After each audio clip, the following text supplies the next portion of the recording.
Hi mga kalazada! Yan, para dun sa mga kalazada po natin, mga co-affiliates ko po na nagtatanong kung nakasahod na po ako. So, ngayon is Friday, September 29. And, ayan, i-check po ako ng aking ayan. So, yan. Pumasok na po siya. Ayan, yan po yung sahod ko. Makikita nyo po dyan. So, dito, try natin yung transaction kung anong oras siya pumasok. So, pumasok siya 9:52. So, this time, i-withdraw na po natin siya. So, yan. I-withdrawin ko muna po. Tapos, ayan.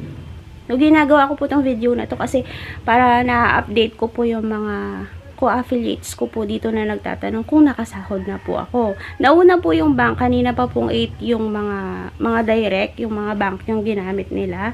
So, Lazada wallet po ako. So, mga 9:52 po siya pumasok. So, this time, magta-transfer na ako. Kasi, i-approve pa to. So, Friday ngayon. So, kailangan kong ihabol. Okay? Ihabol ko po siya. Para ayan. 9. Check ko lang ha. Wait lang. Check ko lang po. Transfer tayo. Yan. So, nilagay ko ditong bank is GCash. So, magtitira po ako. Kasi hindi ko muna po lahat out dahil ginagamit ko din po siyang pang puhunan. So, send code muna tayo bago yan. Sobrang safe dito sa Lazada kasi magsisend muna siya ng code, hindi basta-basta. 3-5. Transfer lang ako. Verify. Yan. So, ihahabol ko siya.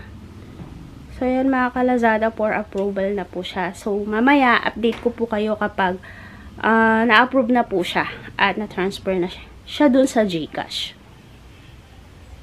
So, 9:59 ko siya na i-transfer. So, yan. Update ko po kayo pag na-transfer ko na siya. So, yan. Ginawa ko tong video na to para doon sa mga nagtatanong. So, yan. Yan nilang fan ko ngayon. Yan. Nagtatanong kasi kung nakasahod na ba ako. So, yan. Yung iba kasi nagda-doubt sila kung talaga bang nakukuha yung sahod. So, mga ka-Lazada, ito na po yung ika-4 na sahod ko. Yung first ko is agency pa.